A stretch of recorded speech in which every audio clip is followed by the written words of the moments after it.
Olá, boa noite. Você vai ver hoje, no segunda edição, assassinato em família. Polícia prende homem que matou o irmão empresário em Novo Hamburgo.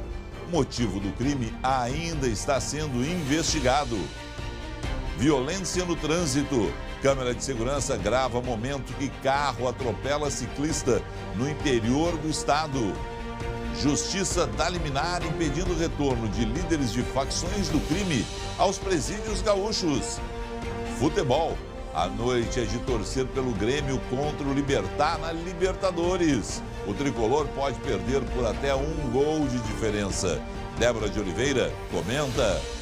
E na agenda cultural, tem distribuição de ingressos para o novo Velozes e Furiosos que está chegando aos cinemas. E detalhes do show de Clarice Falcão.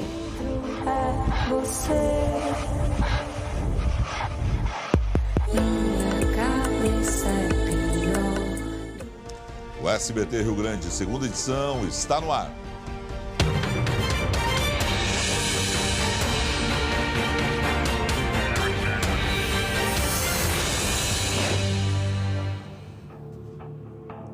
Tragédia em família. O irmão de um empresário assassinado em Novo Hamburgo no início da semana foi preso hoje pela polícia. Ele é o principal suspeito de ser o mandante do crime. Marcelo Carlos Leal Bach, de 34 anos, foi preso na manhã desta quinta-feira, antes de viajar para Fortaleza.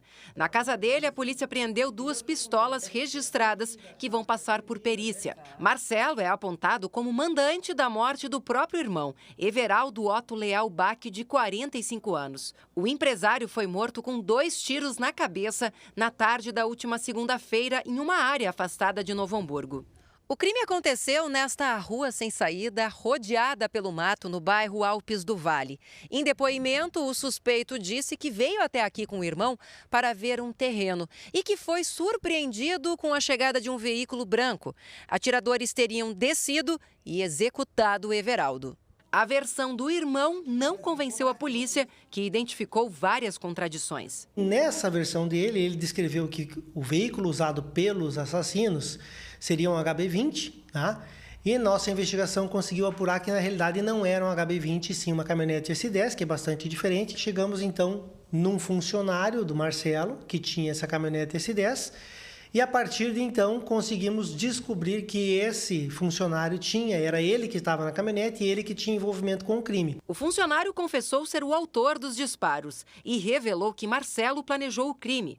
A polícia investiga se a morte tem relação com o incêndio que atingiu a madeireira da vítima no início de julho. O estabelecimento, localizado no bairro São José, em Novo Hamburgo, além de ser destruído pelo fogo, ainda foi alvo de um roubo de R$145 mil.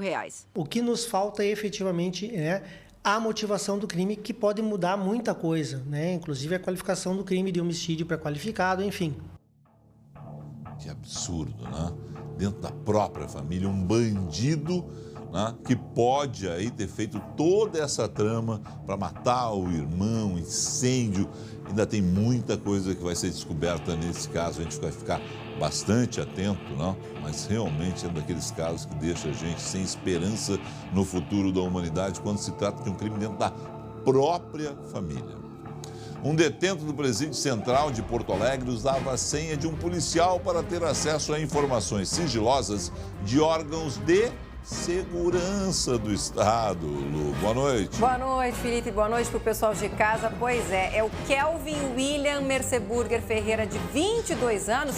Ele controlava uma quadrilha de roubo e clonagem de carros de dentro do Presídio Central. Parece piada, Felipe, mas não é. Ele tinha a senha de um policial militar e acessava as informações sigilosas, tudo isso de dentro da cela. É aquele sistema, né, integrado com todas as informações das pessoas, inclusive de autoridades, né? Então, uma operação realizada na manhã de hoje prendeu 16 pessoas envolvidas neste esquema.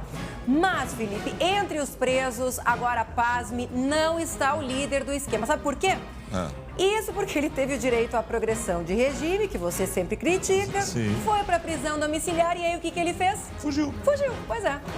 Foragiu. Exatamente, está foragido. A Corregedoria da Brigada Militar já está investigando também como a senha desse PM foi parar nas mãos do bandido, né? Se foi hackeada, se foi roubada ou se houve ali se o PM teria dado esse acesso aí para o bandido. Exatamente, uma colaboração. Eles vão investigar agora como é que essa senha chegou nas mãos aí desse Kelvin. Bom, eu espero, Lu, e aí é uma torcida, para que tenha sido hackeada a senha e que não haja colaboração, porque senão é o seguinte, é um bandido dentro de uma corporação, né, que é uma corporação honesta, uma instituição do Rio Grande do Sul, que a gente tem que ter o maior respeito pela Brigada Militar. Então a minha torcida é para que tenha havido ali um hackeamento. Agora, de novo, né, Lu? Dentro da cela. Dentro da cela. Dentro, Felipe. Dentro. Na sexta-feira a gente mostrou um outro caso que era ainda na PASC e também era um líder de uma quadrilha de roubo e clonagem de carros. É por isso, Lu, que os presos, líderes de facções, têm que ficar bem longe do Rio Grande do Sul. Ainda bem que a Procuradoria-Geral do Estado conseguiu uma liminar nesse caso. Parabéns ao Judiciário Gaúcho, uma decisão polêmica, segundo alguns, mas, por enquanto, os líderes das facções gaúchas devem ser mantidos longe, bem longe do Rio Grande do Sul, em penitenciárias federais, onde se consegue, nesse caso, fazer o bloqueio. Exatamente, pelo menos esse bloqueio, né, Felipe? O documento, então, suspende a decisão da segunda vara de execuções criminais de Porto Alegre, que a gente já tinha noticiado aqui, né? No texto, os juízes impediam a renovação do prazo de permanência de líderes de facções em presídios federais, com a alegação de que o retorno deles ao Estado não significaria necessariamente um aumento dos índices de violência. Em contraponto, a Procuradoria-Geral do Estado alegou que existe sim risco concreto na segurança e na ordem dos presídios gaúchos, caso esses chefes voltem ao Rio Grande do Sul, já que a maior parte deles ainda ocuparia posições bem altas na hierarquia das quadrilhas, presos ou não, ainda mais nos nossos presídios, que infelizmente não tem, né, qualquer tipo ali de fiscalização para entrada de celulares. E a gente vê mais uma vez, por exemplo, um líder de facção controlando o crime de dentro da cela. A Lu volta em instantes, mas olha, gente, parabéns à PGE, parabéns ao desembargador Silvio Batista Neto pela decisão que deixa esses bandidos longe do Rio Grande do Sul, mantendo eles presos em penitenciárias federais. É óbvio que a volta deles colocaria em risco a ordem dentro dos presídios gaúchos e a nossa segurança aqui fora. Os nossos presídios são, infelizmente, inseguros. Esses chefes de facção foram transferidos há 2 anos, quando mandavam e desmandavam de dentro das celas. E olha, a gente viu há pouco um caso de um garoto que nem era assim tão poderoso, né? E estava ali, mandando e desmandando aqui fora, de dentro de uma cela.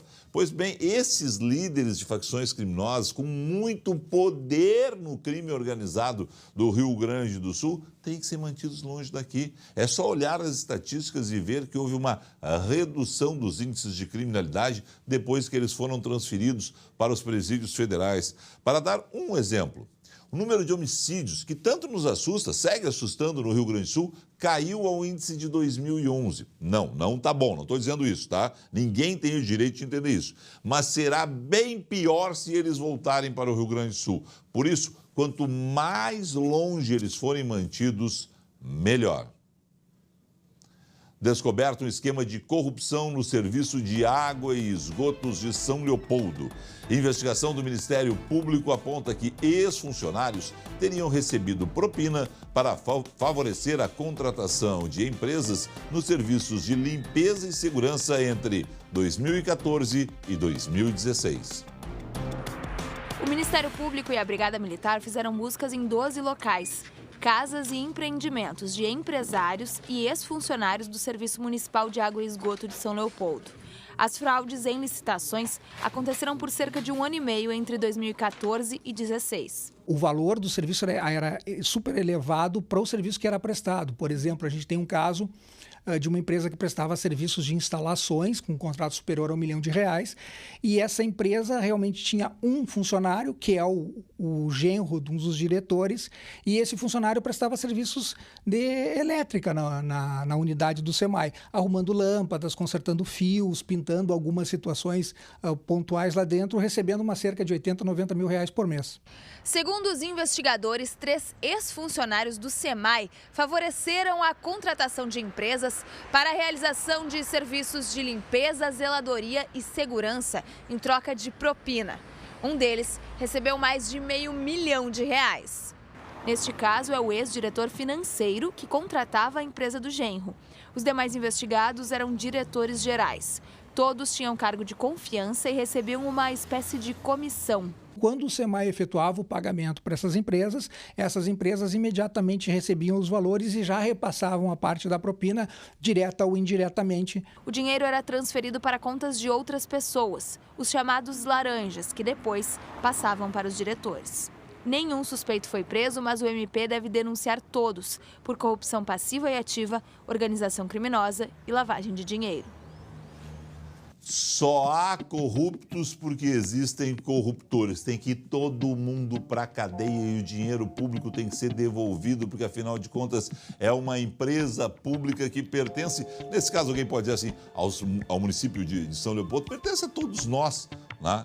Porque, afinal de contas, somos todos nós, comunidade, que ajudamos a pagar, né, essa conta no final da situação toda. Mas só há corrupto porque existe corruptor. Então, eu espero que todo mundo vá para a cadeia. O SEMAI, Serviço de Água e Esgotos de São Leopoldo, disse que desde o início da atual gestão, a pasta tem reforçado mecanismos de controle externo e prestação de contas no portal da transparência do município e reforça que está à disposição do Ministério Público e da imprensa para esclarecimentos. Vamos ver como fica o tempo. Lu, é verdade que pode nevar amanhã? Eu estou indo para Gramado. Olha, se nevar em Gramado, maravilha. É verdade, Felipe. Pode nevar sim, mas olha, a chance maior é nos pontos mais altos. Ali em Gramado tem chance, mas sim, é menor, né? Uma rebarba, sim.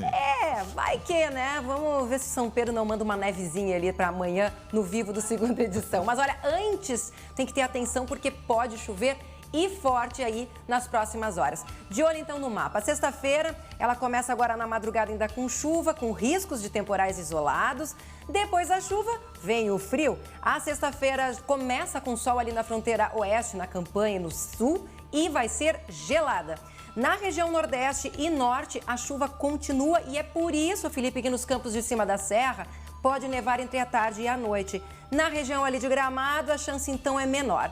Olha a máxima ali de 11 graus em Caxias. Em Porto Alegre, a madrugada vai ser de chuva. A sexta-feira, tempo instável e frio. Sensação térmica na rua vai ser muito mais baixa, então podem sair com casacos bem pesados. A máxima não passa dos 12 graus.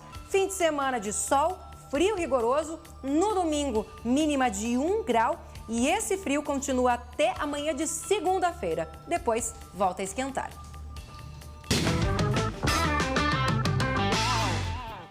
A hora dela, Débora de Oliveira, tudo bem? Tudo ótimo, Felipe. Tudo ótimo para você, tempo bom, pelo que a gente está vendo aí, para o Internacional, que já está classificado para a próxima fase da Libertadores. E vai enfrentar o Flamengo nas quartas de final, Felipe, nesse enfrentamento que a gente sabe que em outras competições já trouxe várias vezes muitas emoções em mata-mata para a torcida do Inter e para os rubro-negros, né? Mas claro que sempre é um novo Inter, um novo Flamengo. Acho que nesse momento o Inter leva uma certa vantagem porque vem apresentando um futebol incontestável, né?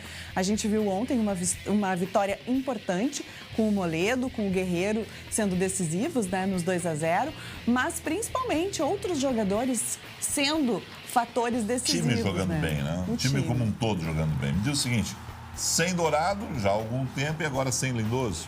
Ele teve um entorse no tornozelo, Felipe, e como os médicos precisam que desinche, né? Tem que ter uma média de 48 horas, 72 horas, até eles esperarem esse tempo para então fazer o exame.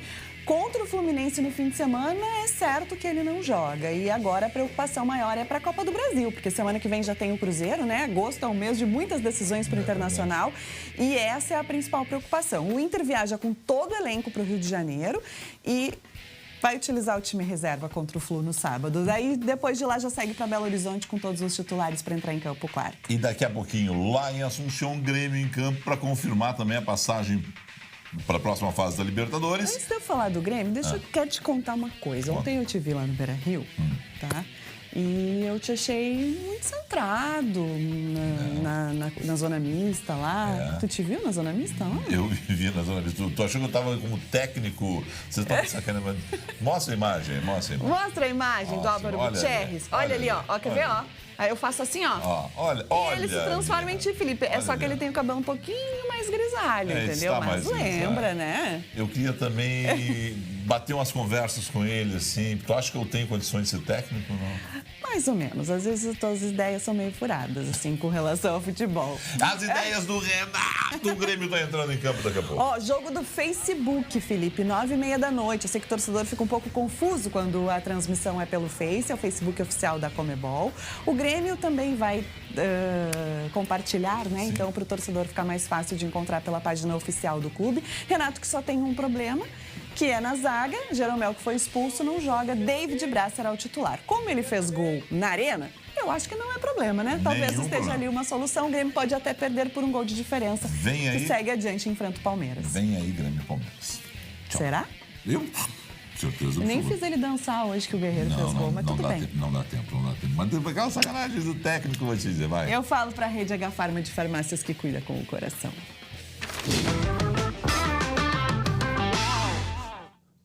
E daqui a pouco, todas as informações sobre este atropelamento que aconteceu na cidade de São Gabriel e ainda a agenda cultural.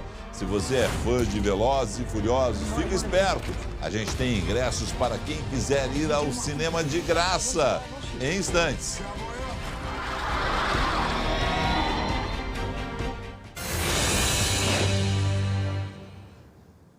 Em São Gabriel, ciclista é atropelada por um carro e está internada em estado grave. Uma câmera de segurança gravou tudo, Lu. Pois é, Felipe, esse acidente aí aconteceu na rua General Marques, ali no centro de São Gabriel. E a gente vê, né, pelas imagens, que a ciclista está empurrando ali a bicicleta na lateral da rua. E aí, quando ela vai ultrapassar, né, um Palio branco que vem mais atrás, está vindo devagar, não desvia e atinge a mulher em cheio. A gente vê que ele sai do sol para a sombra, Exatamente. Né? A idosa foi encaminhada para a Santa Casa de Caridade de São Gabriel, está em estado grave. O motorista, ele parou, prestou socorro e disse exatamente isso, Felipe, que ele teve a visão ofuscada por causa do sol, né, que estava bem de frente. E como a gente pode ver ali, ó, na próxima imagem, olha ali, olha o tamanho da sombra do carro. A gente vê que realmente o sol ali estava se pondo e estava bem de frente para o Palio, né? E a pessoa também ficou o tempo todo de costas para o carro. Ela não estava observando que vinha carro no outro sentido. Ela estava olhando o que estava acontecendo na frente, né? Viu Exatamente. Tanto é que ele estava vindo devagar, atingiu em cheio, né? A Polícia Civil abriu um inquérito, então, para investigar esse acidente. Vamos torcer para que ela se recupere, né? O estado é grave, mas para que se recupere aí, né? E volte, inclusive, a andar de bicicleta.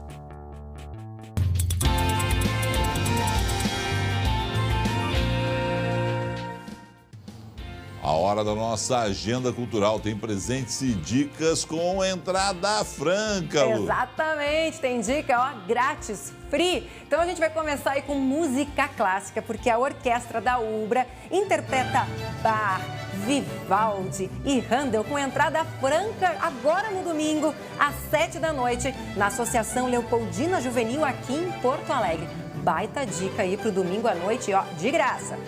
Para a criançada que está encerrando aí as férias, últimos dias de férias de julho, tem oficina de musicalização com Bob Boxing neste sábado, às 11 da manhã, no Instituto Ling, aqui em Porto Alegre. Crianças a partir de 3 anos terão acesso a vários instrumentos e as primeiras lições musicais. Um baita projeto aí para a criançada que está começando, né, iniciando aí o processo musical. Para a gurizada maiorzinha, tem a peça Adolescer, que é um clássico praticamente do Teatro Juvenil aqui gaúcho, né? E olha, tem sessão especial em homenagem ao Dia dos Pais, na sexta-feira da semana que vem, às 8h30 da noite, no Teatro Dan Higgs, na capital. E a gente tem presente, um par de ingressos para um pai e seu filho assistirem ao espetáculo juntos. O primeiro, então, que ligar para 3230-5244 pode levar aí um par de ingressos e levar seu pai aí para assistir Adolescer. Agora, olha só a dica musical. A atriz, cantora, compositora e engraçadíssima Clarice Falcão apresenta o novíssimo disco amanhã, às 9 da noite, no Bar Opinião, aqui em Porto Alegre. A Clarice Falcão é que está fazendo um baita sucesso. Bom, e dos palcos a gente vai para as telonas, né? Até porque a saga de Velozes e Furiosos está de volta com um dos filmes mais malucos da franquia, Hobbs e Shaw. Os personagens de Downey Johnson, The Rock e Jason Statham agora unem forças para enfrentar um anarquista que tem controle de uma arma biológica global. Quem for rápido no gatilho, então, ganha um par de ingressos para qualquer sala do GNC Cinemas. O telefone está aí na tela, 3230-5244. E aí ficam as dicas da Agenda Cultural, Felipe. E não tente fazer isso com seu carro ou sua moto. Não tente, não só vai na dar tela certo. mesmo. Lu, obrigado, até amanhã. Até amanhã, tchau, tchau. Gente, tá bombando em Gramado o estúdio de inverno do SBT, que fica na Praça Major Nicolete, bem do lado da rua coberta, em frente à Catedral. Tá aí ela, linda Catedral. Amanhã eu vou pra Serra e de lá vou mostrar ao vivo grandes atrações. Portanto, encontro marcado 11h40 no SBT Rio Grande com o André Harry e também no segunda edição aqui com a Lu Coleman, tá certo? O estúdio de inverno do SBT funciona de sexta a domingo, das 10 da manhã até as 9 da noite, até o dia 25 de agosto. Você que nos assiste, vá curtir Gramado e conheça o nosso estúdio de inverno. Tchau, até amanhã!